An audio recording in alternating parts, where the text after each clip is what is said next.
Hello, I'm Shane Bybee, and for 30 years I've been helping students achieve their college dreams. In that time, I've discovered that success looks different for every student. That's what this podcast is about. What do families need to know to be successful in the college admissions process?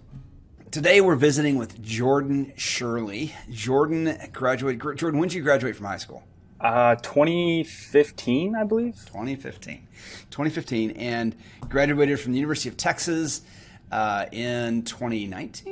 2019, yeah, I graduated on time. Cool. You didn't cram 4 years into 5. No, I should have taken a lap, but I didn't. So all right, the victory lap. Okay, well, Jordan, what are you doing today? What kind of job do you have? Yeah. First of all, thanks for having me.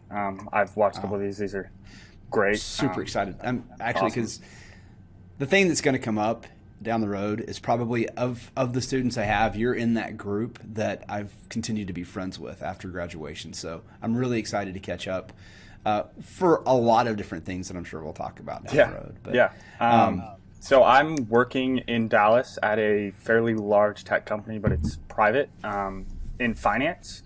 So I do a lot of reporting. I put together all the financials and all that kind of stuff. I send out our booking data like on a daily basis and just kind of track metrics for the company to see where we're at on a daily basis, weekly basis, monthly basis, in comparison to prior weeks, prior years, that sort of stuff. So we sell a lot of like servers and stuff, Cisco servers, pretty much anything we can mark up and make money on, we'll sell. But I'm on the finance side of it. So I just pretty much look at numbers and crunch stuff in Excel all day, which I love. Oh, really? I wouldn't have seen that from you in 2013 when you were in class. Well, it's not like the long-term answer for what I want to do, but it allows me to kind of look at the business behind the scenes and see like how everything works and what drives like a lot of revenue for us. So then when I understand that long term, I can go a little bit more on the management side of it and have people give me the numbers and know what they mean already. Cool. So is it an entry level position that you're in right now? Technically, yes, but I don't do like entry level grunt work. They kind of just toss me in the deep end, and they don't really hire out of college. Okay. So I got really lucky through connections and getting this job.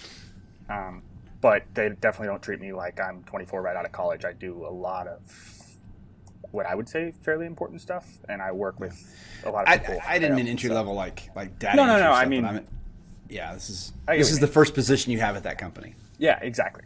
So technically is, but most people who are in my same position have been working in it for like 10, 15 years or so. Oh, wow. Okay.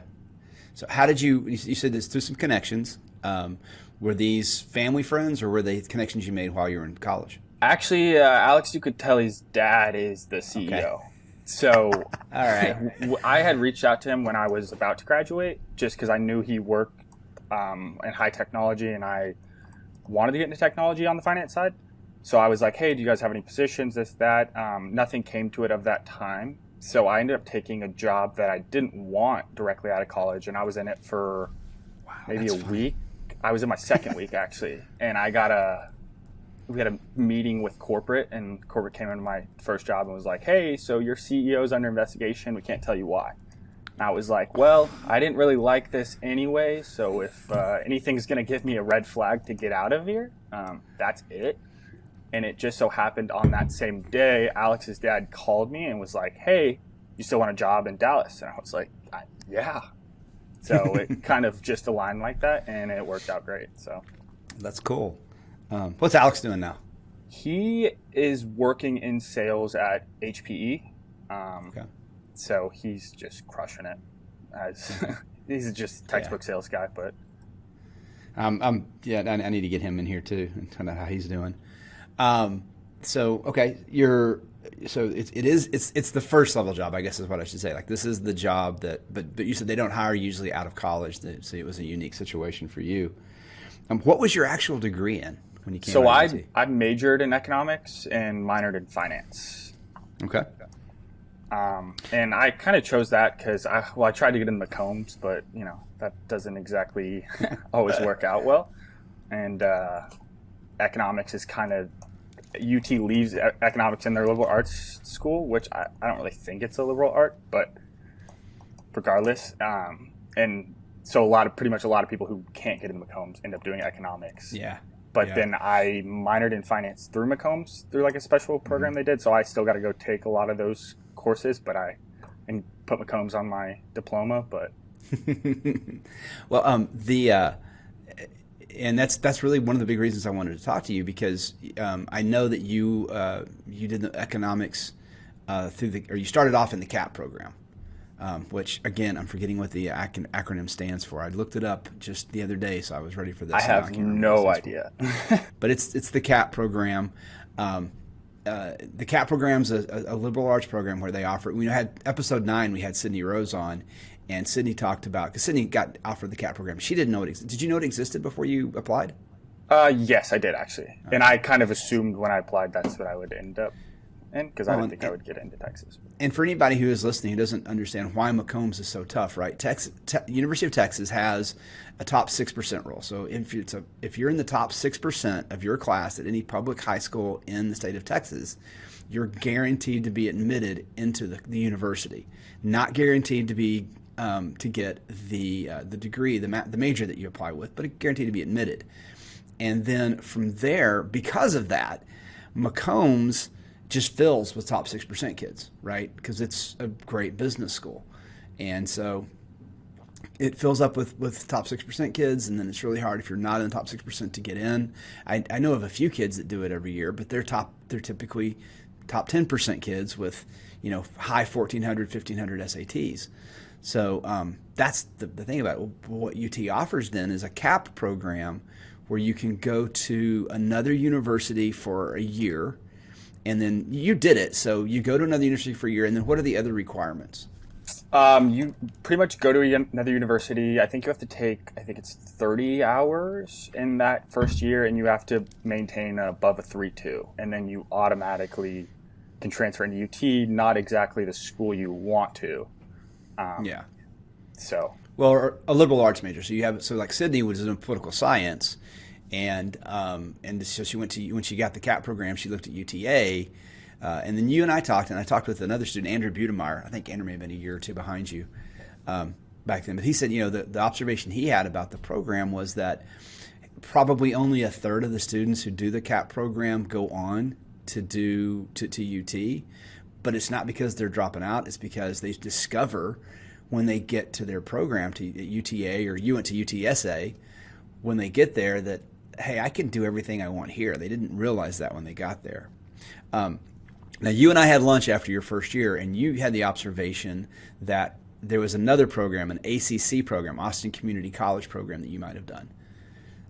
What was that? I think it's changed a little bit since you did it, but what was the program at the time? So they have I can't remember what the actual program's called, but there is a program that they offer outside of CAP for people who get denied from UT, where you can go to Austin Community College for, I think it's semester or 2, and then it's kind of the same rules where you automatically transfer into UT. But that's a much they offer that way less than CAP, because there's just way fewer spots at ACC than there are at like the UT feeder schools. But I have tons of friends who wanted to go to UT and didn't get in, and they go to ACC for semester 2, even up to 2 years. And without the program, live in Austin, you can pretty much do everything the same. And then they like UT really likes when kids transfer in from ACC. Okay. So that's a pretty common thing at UT. Yeah. Okay. And did you ever, I think one of the concerns people have, because A&M has the blend team, has the blend program.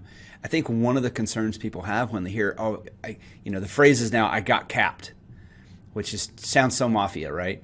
But people are like, they feel like they're wearing some kind of scarlet letter. Did you feel any of that, like when you were actually on campus? Like once I got to UT, did I feel that? Yes, sir. Yeah. I'd say so, but there's also so many kids that transfer in, and at that point I was already at UT, so I could care less what anyone else at UT thought. Like, what are you gonna say? Like, I'm here too. So it was different for sure. I think everyone, like you said, a lot of people go and stay because they find a university that they can do everything at and they enjoy being at. There was no chance I was going to stay. So I either was going to get in UT or I was going somewhere else. Just because San Antonio was not it for me personally. It was a great school and I made friends and I know people who graduated there and loved it. But I was getting out of San Antonio as quick as possible. And it just worked out like that. Well, why did you choose San Antonio over? I mean, I can see why you chose it over maybe UT Tyler or UTEP, or but why over UT Arlington or UT I Dallas? never wanted to live within 30 minutes of where I grew up. Okay. So just the distance alone, where not that my parents would come and just drop in on me because that's not how my parents are, but I wanted the excuse to not have to come home on weekends. Part of that's because of the dynamic, right? I mean, yeah. So because I think people should know a little bit. We don't have to get too far into it, but your parents divorced. Yeah, and they got divorced when I was in beginning of 5th grade, and it lasted up through, I think, my freshman year of high school. And it was kind of dirty. It was acrimonious, to say the least, I think. Yeah, but it happened, and honestly, I think I'm probably in a better spot for it because I grew up a lot quicker than a lot of people my age. So once I got to college, I was already responsible for a lot of stuff that people weren't, which put me in a position where I got there and people didn't do their own, had never done their own laundry before, and I was like, like, what do you mean? So that's crazy.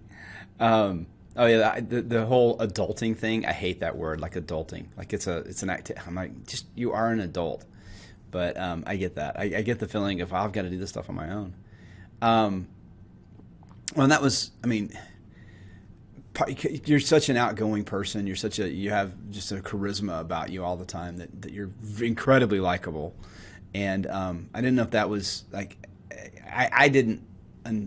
Until I found out that your parents were going through a divorce when your freshman year was around, I was like, really? Because a lot of times you have kids that are like they're having difficulties here and there. Never saw that from you. So that was interesting. Not really a point to that, I guess. I mean, a lot of people do go, and I definitely acted out, but I also think I got a lot of that out of the way. Like you would have hated to have met me in 6th grade, 7th grade, 8th grade, because I was just I was kind of a degenerate. Like, I was just like, none of this matters. Like, I just have to get to the next grade. And I was naturally smart enough where it's like, what am I? Like, I just got to show up, take the test. Like, it can't be that hard. Like, I got to get a 70. And then freshman year hit, and suddenly it was, now these grades count. Well, and that's unusual, too. A lot of the kids I talk to that get the whole, I'll worry about when it counts kind of mentality.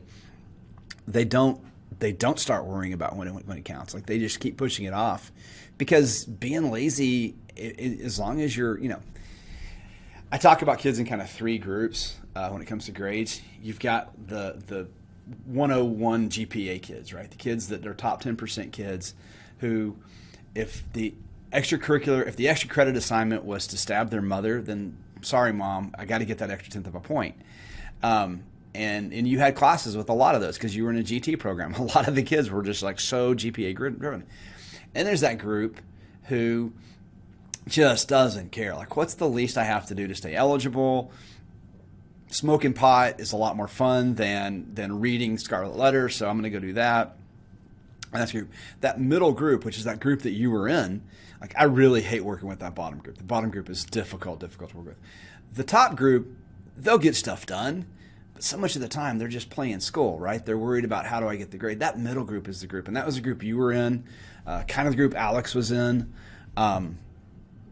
So it was really fun to work with because you're like, how do I get better at stuff? Is really kind of the focus. It's not I got to make an A, I got to make a 100.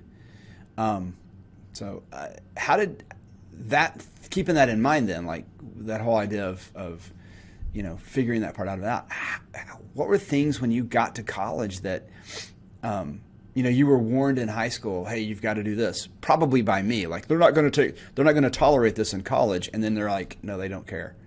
What were things like that didn't matter nearly as much in college as you might have been told they did? So I think the biggest transition for me is I never learned how to study in high school, right? I just didn't. I look over stuff for like maybe an hour, this, that. I probably had a couple big tests that I ever actually studied for, just because I was like, I got to get a good grade on this test so I don't get a C and my dad rips me up. But then you get to college and like everyone stresses, you got to show up, you got to do this, you got to always. But what the first thing I learned, and I think going to UTSA really helped me, because if I think I would have started out in Austin, I would have had a much bigger problem learning how to study and learning how to do college. I was kind of going to ask about that. Yeah, but I mean, you go to UTSA and I'm like, okay, I'm in San Antonio. I had 2 friends there. One of them was my girlfriend. One of them was my best friend. Other than that, like, I didn't know a ton of people. I had no excuse not to study, right? Not to like, and you just set. I mean, everyone does it differently, but I'm not a big class person. I don't go take notes unless the only time I can learn the stuff is in class, right? So a lot of my classes, especially like economics, 500-person classes, you show up and the teacher's like, hey, if you don't want to be here, don't be here. Every single thing you need is in your textbook. Learn it. I pick my backpack out. I walk out the door. I'll see you on test day. And that works for me.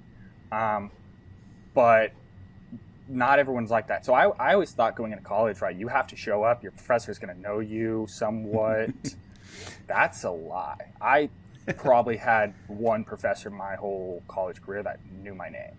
And that's fine. I got great grades. And if I had to be there, I was there. If there is a lot of smaller classes have attendance-based stuff, and I would show up. I'm not going to lose points for not showing up.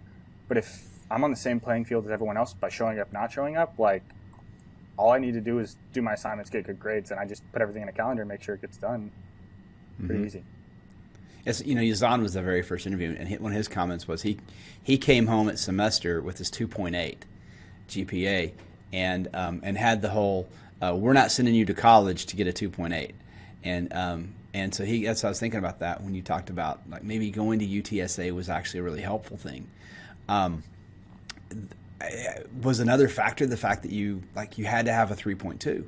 Like, because you had to have a 3.2, you couldn't piss away the first semester with a 2.8 and now have to come back and make a 3.6. Yeah, well, it was a combination of that, but also I knew I wanted to get in McCombs, and McCombs wasn't going to accept a 2.8, right? So I had to go out there and I had to get a 4.0. So I ended up leaving UTSA with a 3.9 because I got a B on I think it was Calc 2 because the professor kind of screwed me, but yeah, I mean, tell that story. No, tell that story, because I have one of those stories as well. So it was all our calc homework was, and I remember this vividly because it was Camden and I in the same class. We both got screwed by the same thing. He got screwed worse, which actually caused him to not get into UT and drop him below a 3.2. But all the homework for the whole semester was due on one day, right? So you just had to do it by that date, and that date was 2 days after our final exam. So we're like, okay, we'll take the final, we'll do all the homework, knock it out, day and a half, whatever it is. And we get to the final. That totally makes sense. If you give me a deadline, I'll get it done before the deadline, right? If you want the deadline to be sooner, make the deadline sooner. If you want me to do it daily, I'll do it daily. But don't give me the option to do it all at once at the end of the semester, and then we show up to the final and he says all the homework was due now. And we're like, whoa. Like, what do you mean the homework's due now? And he's like, well, I changed the date of the due date to today because you should have done your homework throughout the thing. And I said, okay, well, in your syllabus, it says it's due on this date. And he goes, well, the final was originally going to be on the date, but I moved the final up, so now it's due today.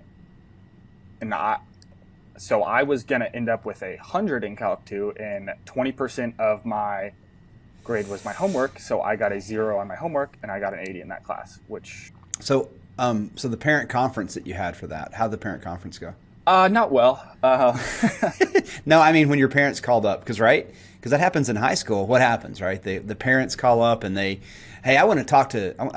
We need to have a parent conference. Like that doesn't happen, right? I don't really think my parents did that too often. I think typically No, the teachers. yours did. Well, they the didn't teachers have to, called my Jordan. parents and said that they were having a conference. No way. But no, I'm saying, yeah, no, yours don't. But like nowadays, that's it, right? If a kid's in public school, that's what I was getting at, right? If public school happens, the pressure is, why is this student failing your class? Like, what are you not doing to help the student out to pass your class in the public school? And then when you get to college, it's like, my story is kind of similar. It's a grad school, but the reason I had a 3.5 after my first year of grad school at Tech was that one of my professors had a 1,000 point scale. And when you did the 1,000 point scale, I had 897 points. And I said, well, that's an 89.7. And he goes, no, it's 897 points. Like, he didn't round up. And I was like, seriously? And that was 30 years ago, to tell you how bitter I am about it. So I vividly remember that. But yeah, so that's one that and it's crazy. So like the schedule, the professor's going to tell you, hey, if you don't need this, here's our 5 tests. We're going to drop your lowest grade. So if you crank out 4 A's on the first 4 tests, you don't have to worry about the final. Stuff like that goes on. Now, you made an interesting comment, because this is one of the things some students are like, I don't want to go to a school like that. You went through UTSA and UT Austin. What was one of your what were the smallest classes you ever had?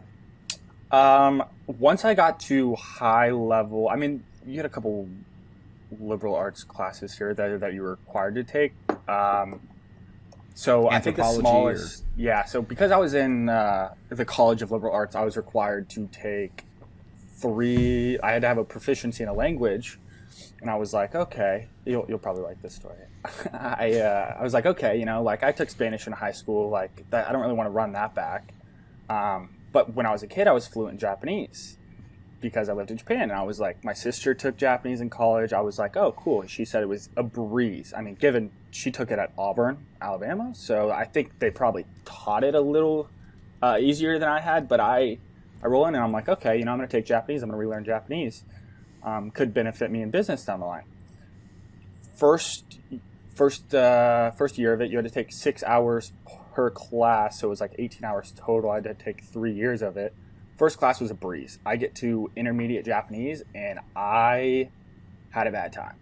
And that one was rough. And then I got to Japanese 3, and I was like, this is not going to work. Like I had to retake it. I had to drop that class. It's the only class I ever dropped because I was going to fail Japanese. And it wasn't due to lack of effort. I just had no clue what was going on. But those classes were 15 to 20 people. The professor knew our name. You had to be in class every single day. And because it was 6 hours, you had class Monday through Friday, 8 a.m. Friday, 8 a.m. class does not work well for me. So what'd you end up doing? How'd you get proficient then? I had to finish it. I just didn't. I retook it, and I had the same professor. But that's probably my biggest regret in college, because if I didn't take Japanese, and I would have just taken like Spanish online like all my friends did, and just either take it real easy or you pay someone to take your online Spanish class. Like, no, I would never do that. That never happens. But if it did, no, I mean, taking Japanese dropped my overall GPA. I would have had like a 3.85 when I graduated to like a 3.65. Still pretty good GPA for college. Yeah, I wasn't mad about it, but I'm still salty. I mean, it's user error, like my fault, but yeah. You talk about the cheating. It's crazy what's happened this last year, because the number of high school students that have not done an assignment in the last 12 months is mind-boggling. And we're starting to see it. I'm starting to see these juniors coming in, working on the SAT, and they're having to relearn how to study. I had a student tell me the other day that she's had a whole side hustle this last year of taking tests for her friends. I'm like, that's terrible. It's terrible for so many reasons. But yeah, Yeah, I mean, I think we're really down the line going to see the negative effects that having to do online school for a year and a half has on the development of kids. Like in high school, like, I mean, at least you're old enough to know how to play the game and be that. But all these young kids, like, how do you have a third grader trying to sit in front of a computer for a day and learn something? Like, that just can't work. And I will tell you, for my kids' school, like they've been in person the whole time. The first 3 weeks while the school was trying to figure out how they were going to manage it all, they were online then.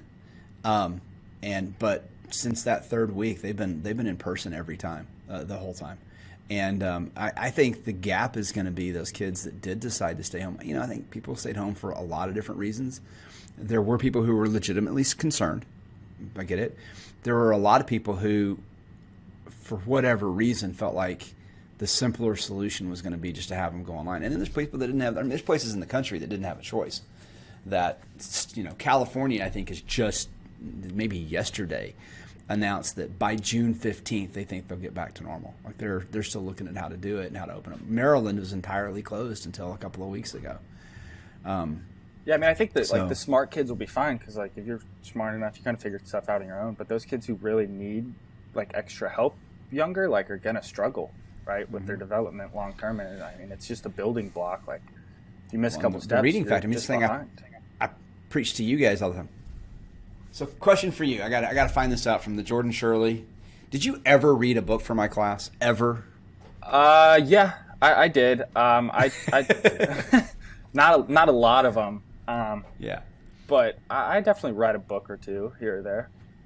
I couldn't tell you which ones, but.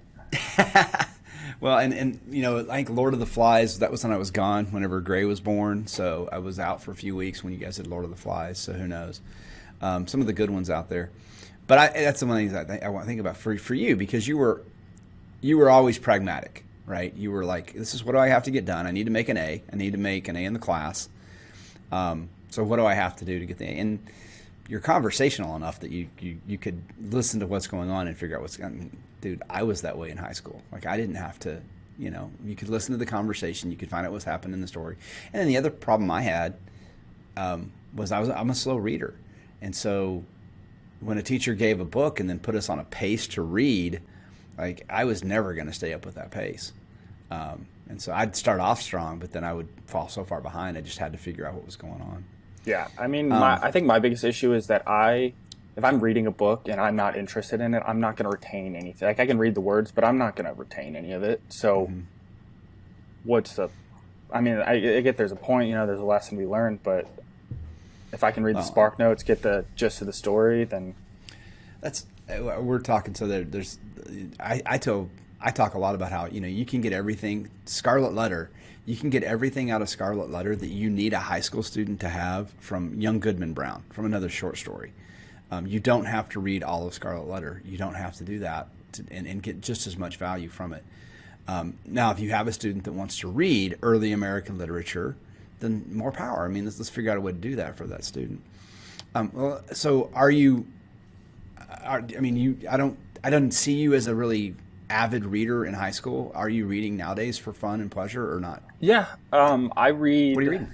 Not as often as I should, and I definitely would like to read more. And that's like one of the goals I set for myself this year. But I don't read like fiction, you know, made up stories, this, that. I read a lot of business books, or like right now I'm reading Shoe Dog, which is the founder of Nike, Phil Knight, and how he did the whole thing. I read a lot of that. Freakonomics is one of my favorite books. Well, that's cool because there's like a series of 3 of them too. You can read several. Yeah, I haven't got to the other 2. I think my favorite book ever is probably Groupthink. Have you read Groupthink?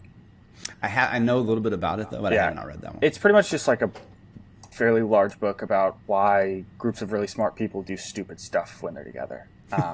Going back to like the Cuban Missile Crisis, and I don't know. I'd have to go look at my shelf. Okay.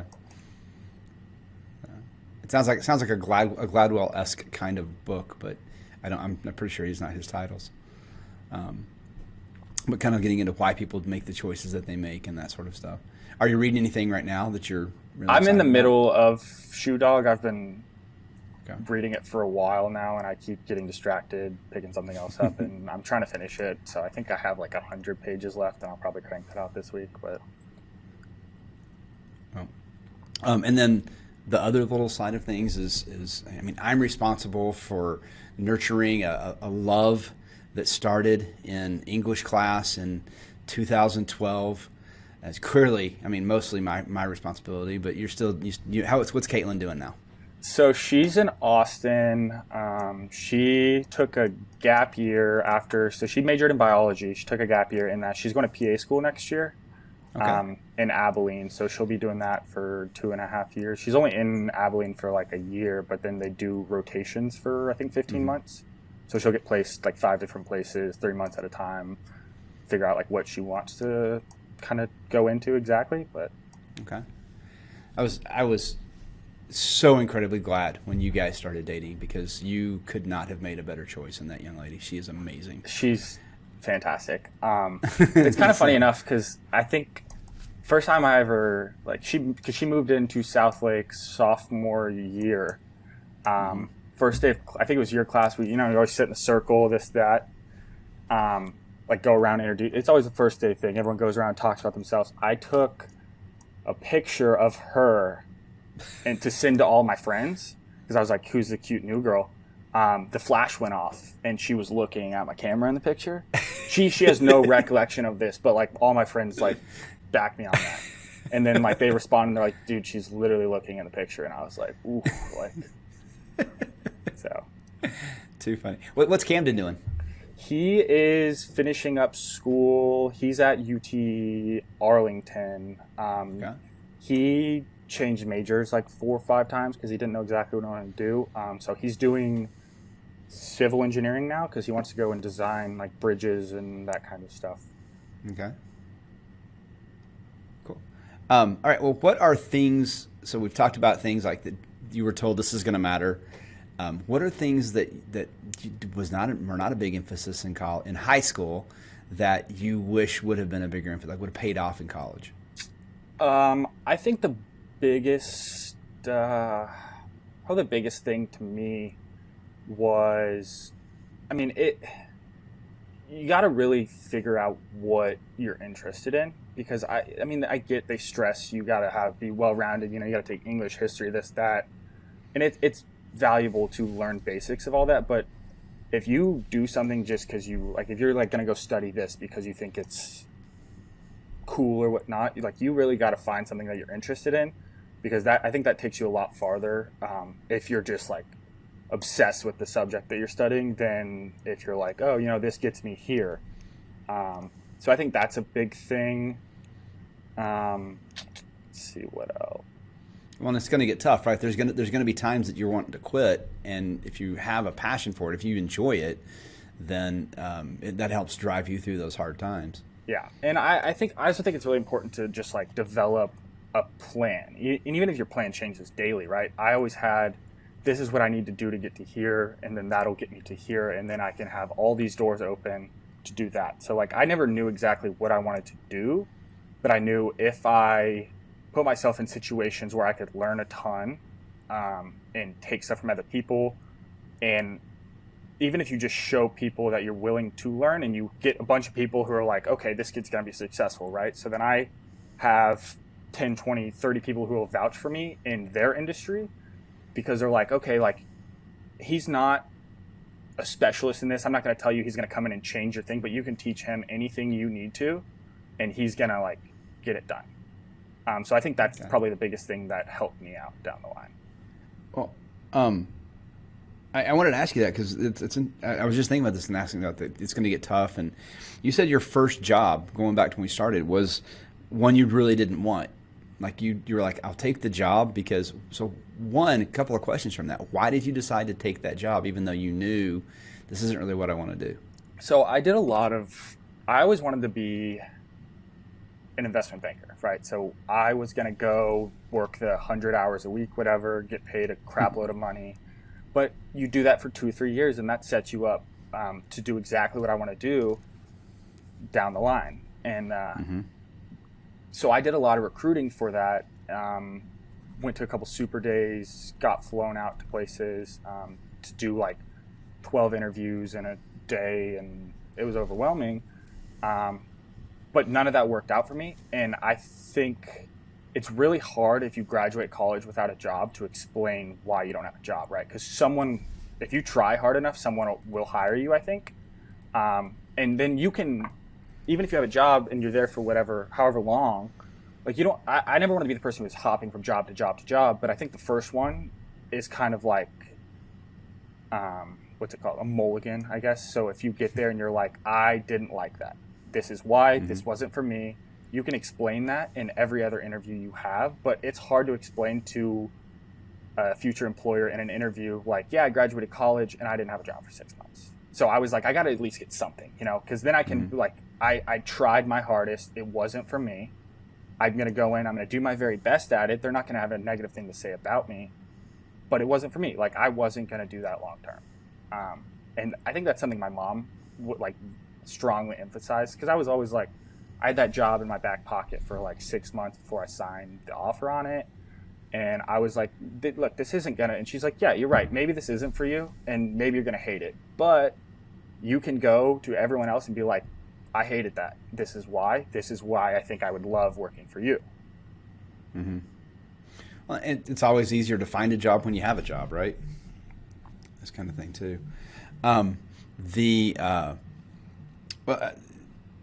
So you said you did the interview stuff. So you didn't do an internship when you were undergrad?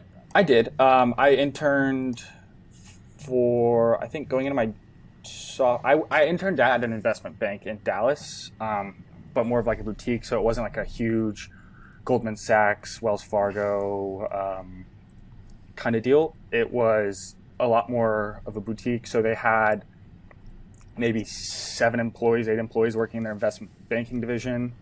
They also had like a wealth management arm, a private equity arm. So I spent one summer in the investment banking arm of it, and I built a lot of decks in that, learned a lot of stuff.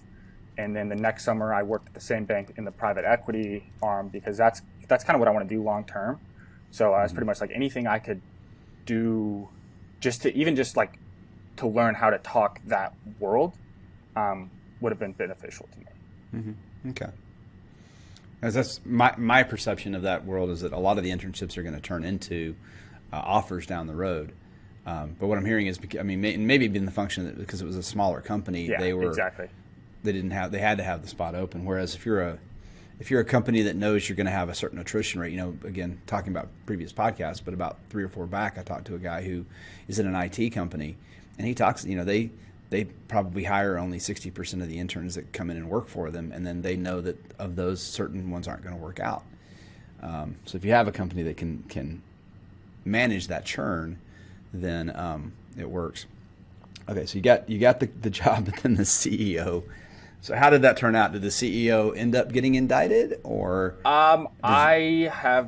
It wasn't. It was a little tricky. It wasn't. It ended up not being that he was doing a bunch of illegal stuff, but so it was a wealth management firm, and they had a parent company, but they were allowed to run. What's it called? They did a DBA, so you do business as a name, but you're still under the parent branch. But they were shopping to other branches to figure out other stuff while still under contract with them, which is why corporate came in and was like, he's under internal investigation. We can't tell you what for. Internal, okay. So it ended up not being that bad of a thing, but I didn't want to be there anyway, so I was like, cool, see ya. How long was it before you got? You said that same day you got Alex's dad called you up and offered. Yeah, he called me and got me an interview. But I was trying to make it I think it was 2 or 3 months, because I had just taken all my securities exams. So I got my Series 7, my Series 63. Wow. They actually split the 7, and so that's now there's a Series 7, what's called the SIE. Securities something exam, I don't remember, and then I have my I can sell health and life insurance. Okay, but none of that's gonna benefit me now. But I was like, if I stayed around for long enough, then they pay for that. So I was just like, I got to stay here because I don't want to pay the foot of that. But then I got offered the job, and I was like, all right, see ya. I'm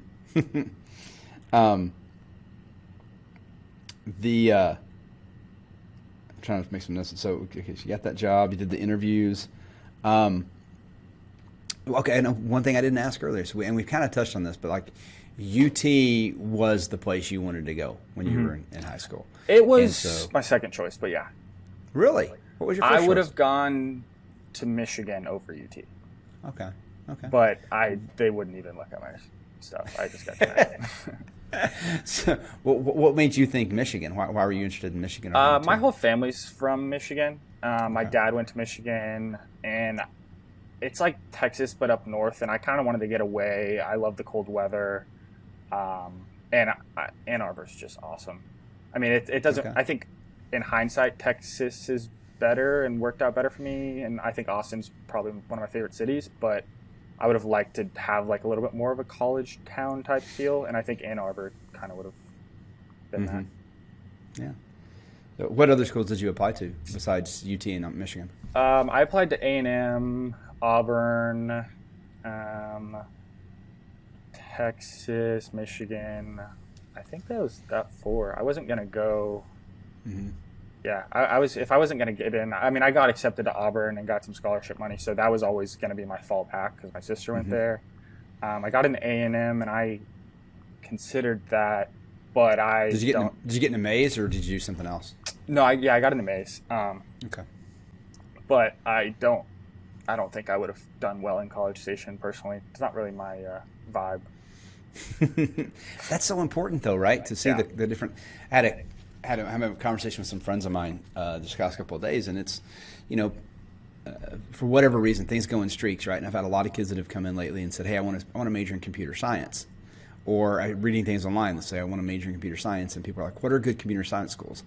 And everyone always mentions like the regulars, right? Georgia Tech and MIT and UT, and I'm like, well, yeah, no kidding, those are good computer science schools. But what are something I wanted to ask you about? So one of the things that UT has made clear the last couple of years is that if you're going to get into economics, business, or engineering at UT, they have to see that you're calculus ready before you come on campus. Did you take calculus in high school? I took Calc 1 in high school, Okay. I think my junior year, and then I took Calc 2 at UTSA. So so you did. So they saw that for you. I didn't know if that was a thing for you because it was definitely something they just made clear a couple of years ago. Yeah, I'm pretty sure that was why I took Calc 2 at UTSA, because Macombs definitely required that. I'm not sure economics did. I think you could still get accepted at economics. You would just have to take Calc 2 before you take, like, as a prereq to some of your other economics classes. So if I hadn't had it, it would have been a setback, and I would have had to hold off on taking a couple like important classes. But I don't think it was a requirement to get into it. Georgia Tech. This is one of the conversations I had with the student. Georgia Tech this year, 93% of the students they admitted had calculus in high school. Really? So it's definitely becoming like a big signal. Like they're going to look at your transcript, and if you took calculus, the whole thing about getting into a school is staying out of the no pile. Yeah. And so they're looking for reasons to say no, and the faster they can say no, the better off they are, because they're having to NYU had to manage over 100,000 applications this year. They can say they read every essay, but I call bullshit immediately, because there's just not any way they read they read essays they didn't have to read. Yeah. This year's been crazy, dude, for college applications. I can't imagine. Everybody, all of the name brand schools are up, giant percentages. And then a lot of the schools that were struggling before everything happened are in real trouble now because they can't get people to come to them. I wonder if that has to do with like all the kids who didn't like put off college for a year when they graduated because they were like, I'm not going to go in COVID uncertainty, because then, like, do you think that has something to do with it, or? We just got Harvard numbers in. The Ivy announcement was yesterday or day before, and I read something this morning about Harvard. Harvard announced, I want to say 1,200, because the colleges didn't add any seats, so Harvard announced something like 1,200 admits from regular decision. Well, that's down, and they definitely, like in early decision, you could see it too. Like they admitted something like about 600 kids, which was down because they got so many deferrals. There's a lot of students that said, look, if I'm going to be stuck in an apartment or in a dorm and going to school online for a year, I'll take a gap year. I'll take a deferment for a year and do that. So that definitely happened. And in that last year, Harvard didn't add a bunch of buildings on campus and create a whole lot of new seats. So they still have the same number of seats. Yeah. And Duke announced this week that they had a record low acceptance rate, under 5% for Duke, because they had 20% more applications. Heck, Colgate University has been probably the biggest one because they announced they had 102% more applications this year than last year. Wow. Well, they didn't add 102%. That just immediately guarantees they cut their acceptance rate in half. Yeah. Or more. So I think that's a function a lot of kids did. There were a lot of kids that decided to defer. There were also a lot of kids that of a certain economic class that thought, well, if I'm going to be doing online schooling anyway, I can do online schooling in my dorm in Cambridge, or I can do my online schooling from an apartment in Oahu. And so there were some students who decided to do online schooling from tropical locations for the last year. Must be nice. Yeah. So that happened. That definitely wasn't the frequent thing. Yeah. But we saw some stories back last summer of people putting together groups to say, hey, let's go live in this apartment in wherever and do that for a year. Yeah. When it makes sense, I'd have a hard time going and paying 30, 40 grand to take class online. Like I just kind of, I would just go to community. If I'm like my first, second year, why don't you just go to community college, get the hours, pay 1/30th of the price, and then. Well, and that's where I run into conflicts with people all the time. We're seeing things right now because the other surprise people are getting right now is they're starting to see the award letters are coming out, and so great because what colleges did. I'll use Common App as an example. So Common App had 80,000 more students use Common App this year than they did the previous year. They generated 500,000 more applications this year. They had, I can't remember the exact number, but the average came out to between 6 and 7 applications per account were the number of applications it submitted. I don't know that that's necessarily up all that much, but when you start seeing these numbers go up, the other aspect of it is what colleges are concerned about is yield, right? Enrollment. So we admitted, Duke admitted 5% of the students that applied, but of that 5% that they admitted, what number are going to come to that school? Because if you applied to Duke, there's a good chance you also applied to Emory. There's a good chance you also applied maybe to, I don't know, I'm thinking of some other, because Vanderbilt and those schools are doing early decisions, such a big factor, maybe not so much there. But so how does Duke know, how do they gauge which school you're more likely to go to, knowing that you probably also applied to other schools that are at that level? Yeah. So that's a factor for them. Well, what's happening now is parents are getting financial award letters in that really have the basic minimum financial award, and they're trying to figure out, like, it's cool that we got accepted to Duke, but it's still $40,000 a year. Yeah. And I saw one just this week in one of the forums, and man, I did a podcast a couple weeks ago about stop asking the internet, stop asking Facebook pages, Facebook groups. This is my situation. Sometimes it's just a humble brag, and okay, cool. But a lot of times it's like, you have no idea. That's the one I saw today on a computer science. The person literally said, I'm looking for a lesser known computer science program. Can you make any recommendations? And in the post, they referenced MIT. And the first answer was Georgia Tech and UT. Like, they didn't even read the post. They just saw computer science programs, and they put those two down. Like, who didn't know Georgia Tech and UT had computer science programs? So you're trying to tell me that people post on Facebook stupid stuff? And oh my God! Get out of town. Hard to believe. I can't believe it. We're not going to get into that part of it. I'm just kidding.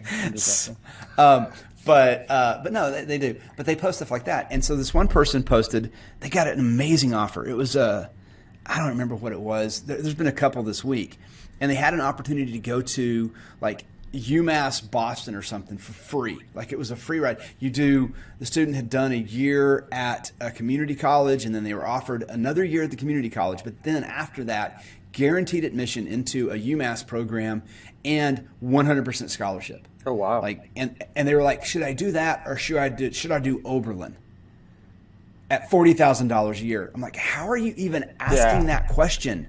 Yeah. Like, if you have $120,000 that you can give, like then just take that $120,000 and put it into something for the next 3 years, and then when your kid graduates from college, go, here's $140,000 for you to get set up with. Yeah. You know, how is that even a now? I get MIT. Okay, if your choices were MIT or the UMass program, man, that might be something. Is there an ROI on that 120 grand? Which I'd still argue there's probably not. Yeah. But is there an ROI on the connections that you're going to make, on the things, the opportunities you're going to have? Maybe.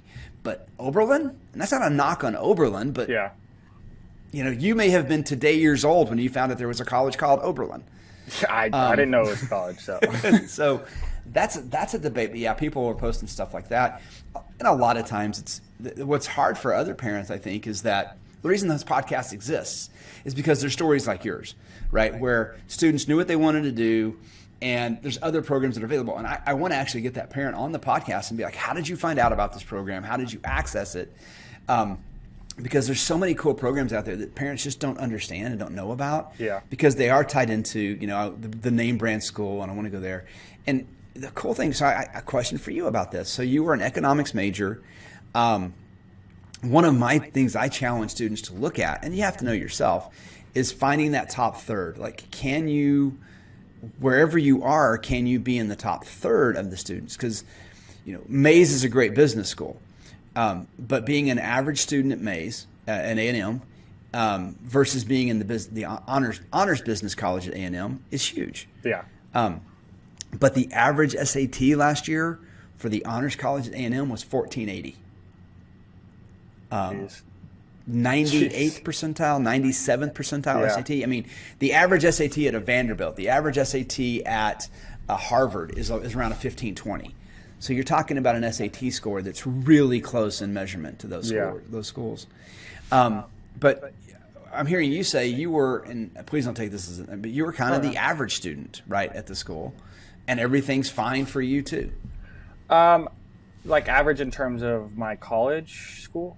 Yeah. You didn't do honor? Well, you were in a fraternity, right? Mm-hmm. I was. So what was that aspect? Because I haven't talked to many people about the Greek life and that aspect of it. So of the things you're allowed to share. I would also chime in. I don't take that personally at all, but I definitely was above average in terms of like the economics. So like I got better grade. Like there's a lot of, because it's in liberal arts and they accept a lot of people. Economics is the largest major at UT. There's a lot of stupid people who I'm like, how'd you get here? Okay, so you did stand out. So because of economics, you were one of the. I did well in all my classes. All right. For economics, but in terms of the Greek life aspect of it, I mean, everyone always thinks Greek life, and like I think when I talked to you about this previously, you know, Greek life gets a bad perception, and it do in a lot of ways. You know, it's due, but the thing that helped me is I you could say pay for friends or whatever, but I have 52 pledge brothers that I could call today and would help me out at any point. And so like the connections alone make it worth it, because a lot of people, I mean, if you're in Greek life, you pretty much come from a you don't take out loans to go to Greek life, right? So you have a good background, good family, come from an affluent area, who have connections, right? And I look at a lot of stuff as like, I'm not going to be the smartest person in any room, but I can get connected to get pretty much anywhere I want now. And I can call those 52 people. I mean, I sat down with one of my pledge brothers who I really wasn't close with in college. I reached out to him maybe 2 weeks ago because he works at BCG, which is a good consulting group. And I was like, okay, like, how'd you do this? What's it like? What's that? And we used to all we'd all study together. I mean, people cheat, but like not. It's beneficial when you have 10 people in the same class, in the same background, who look at things very similar, to work through difficult classes together and like help each other out. And like I understood a lot of stuff better than some of them, and some of them understood different things better than me. So I would teach them stuff, and they would teach me stuff, and it'll benefit me long term, having those connections down the line. And I think that's the biggest thing. I mean, it's fun having people to hang out with, party, this, that, do fraternity stuff, but I think in terms of like professional opportunity down the line, I think it'll benefit me more because of that. Like that'll help me down the line more than probably anything else I've ever done. Two things that you said there. So one you said about cheating a little bit, and I don't remember if you remember me doing this, but there were times in class where we would do things where I would have you guys work together to write an essay or write a paragraph. Yeah. And I would be like, you guys can all write the same paragraph. You can all turn in the same paragraph. And you guys gave me funny looks because I didn't care. Yeah. Because I knew that by Jordan Schirle sitting with Caitlin Dahl and copying what Caitlin wrote and following her paragraph, I knew that was going to pay off for you getting better information, for you getting, a better idea. So you're seeing how good writing needed to be structured. Yeah. And I think there is a component of that. If you're legitimate, like if you're just copying down the multiple choice answers, that's different. Yeah. But if it's a matter of, you're doing that. The other question I had then is, the other side of that, and you made this comment, like you're not going to be the smartest person in the room, but dude, one of the things I always recognized about you is that and I don't mean to say this but how you can recognize the end game and how to get to that point. Yeah. Like you see that very clearly. And I think you discount that level of intelligence because I think that's something you do very well. You can see what the result needs to be. How do we achieve that result within boundaries that need to be in place? But how do you get there? And that was always something that I thought was good for you. That you were extremely good at doing. Thank you.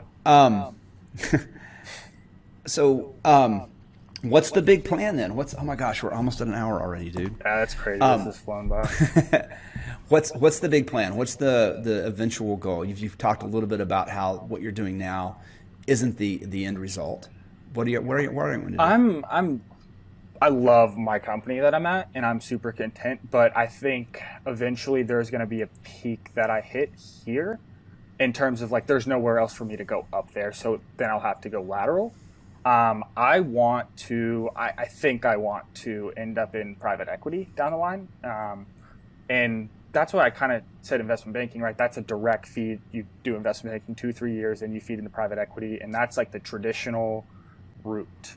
But I'm not a traditional person and I didn't get offered that job. So I pretty much am trying to put myself in as many positions as possible to just learn as much as possible. Because then I'm not limiting myself down the line. And I think